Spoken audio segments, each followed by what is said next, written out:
really no way in science for the sun to actually stop spinning on its own axis. Today's question, then, is a purely hypothetical thought experiment, but it's fun to think about.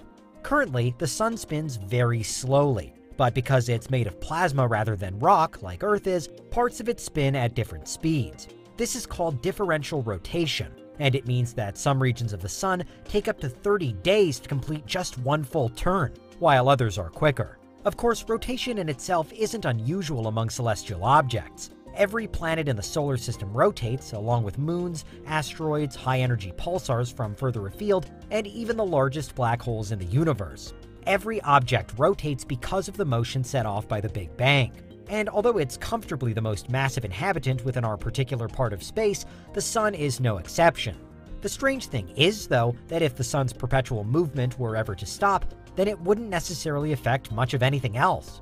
Depending on other factors, the solar system wouldn't automatically be doomed. The more important part of the sun's journey through space from our perspective is that it continues to orbit the galactic center.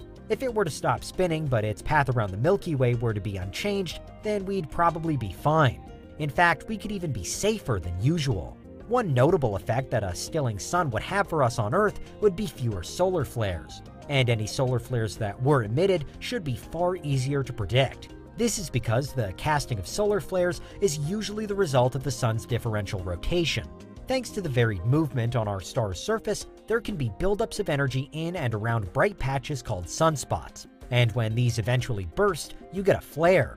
As they are, solar flares can be dangerous on Earth, causing sunstorms that are measured in scales, just like volcanoes and earthquakes are. Sometimes, although rarely, these storms are powerful enough to knock out Earth's infrastructure, and they pose some threat to humans. As anyone who's ever been sunburned will tell you, we're a species particularly susceptible to solar radiation. If the sun stopped spinning, then there would be far fewer solar winds to blast this radiation towards us, so we'd naturally see a reduced threat from flares. The reduction in solar winds could dramatically affect the general makeup of the solar system too, particularly at the outer reaches of the heliosphere, where the heliopause currently marks the end of solar wind influence. But in other, even more fundamental ways, a still sun could actually pass by unnoticed. Crucially, a sun that stops turning doesn't lose any mass, which means it wouldn't stop being the gravitational center of the solar system. The movement of all the other planets and asteroids would stay the same. But let's zoom out. We know that the sun doesn't just spin on its own axis, that it also orbits the galactic center of the Milky Way. Our star system is around 25,000 light-years away from the middle of our galaxy, but even at that distance, there's cosmic balance at play.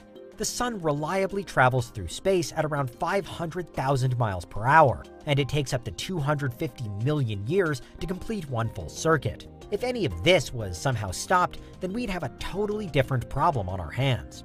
Right away, a sudden stop of the sun could, in itself, cause it to stop rotating, or at least dramatically change how it rotates. But the force of such an event would do more than just that. It could well be strong enough, for example, to catapult every single planet out of the solar system, which would be bad news for Earth. Very quickly, we'd find ourselves too far away from our star to get enough heat and light. The sun would disappear from view, and Earth would freeze, go dark, and all life would perish as we became a rogue planet. We'd now be orbiting the galactic center ourselves instead of the sun, and that's a fairly hopeless position for anything in need of a reliable energy source. Say the sun's gravity was strong enough to keep us and the rest of the planets tethered to it, however. What then? First off, the shock would likely still cause a major reshuffle to the solar system structure. Even if the sun kept hold of us, then it's a good bet that we wouldn't be in the habitable zone anymore. So it's a good bet that all of the most elemental aspects of life on Earth will have totally changed. But beyond that, our star system would now find itself in a unique position, anchored in space, whilst everything else moved around it at breakneck speeds.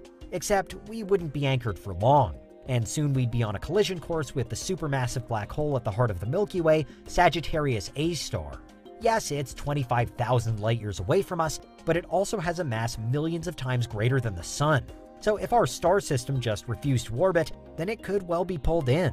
Admittedly, this wouldn't be an immediate concern. Even if on its way toward Sagittarius, the sun somehow reached light speed, that's 186,000 miles per second, it would still take 25,000 years for it and us to get there. At speeds that are actually physically possible, it could take millions of years to bridge this distance. So if we'd somehow managed to impossibly survive everything else up to this point, then it's highly likely that humans wouldn't live long enough to see the solar system get spaghettified. It might even be the case that the sun wouldn't live long enough, and that it would expand into a red giant and consume us before then too. So that's something.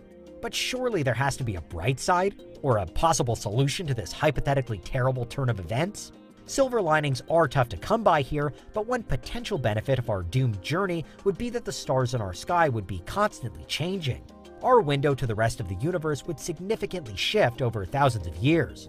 Indeed, it would only be by observing these changes that we'd even realize what was happening in the first place. So it would be all power and knowledge to the astronomers. But our tour of the Milky Way would at least have us passing by all sorts of new stars, black holes, and even alien planets. Planets that could, perhaps, host life. So could we view our untimely voyage to the middle of the galaxy as an opportunity? Couldn't it prove to be the push we needed to get off of this rock and onto another one? Being able to accurately predict the future would be more important now than ever before, seeing as Earth's days would be incontestably numbered. During this world's fall into the galaxy, we would need to scout new worlds, calculate when we'll pass closest to them, and work out how to get onto them. And remember, all of this whilst we continually survive against literally all the odds. If we were to notice our stopping sun and therefore perilous position early enough, then perhaps the best course of action would be to gather as many people as possible and put them on generation ships. But how easy would it be to convince everyone to set sail? At the beginning of all this, it might not feel as though anything of importance was really happening. So the stars have slightly changed, we might ask. What difference does that make? Those early, seemingly small variances in the night sky would be informing us that the beginning of the end was here, that our sun had stopped moving through space, was no longer orbiting the galactic center, and was setting course for an existence-ending supermassive black hole.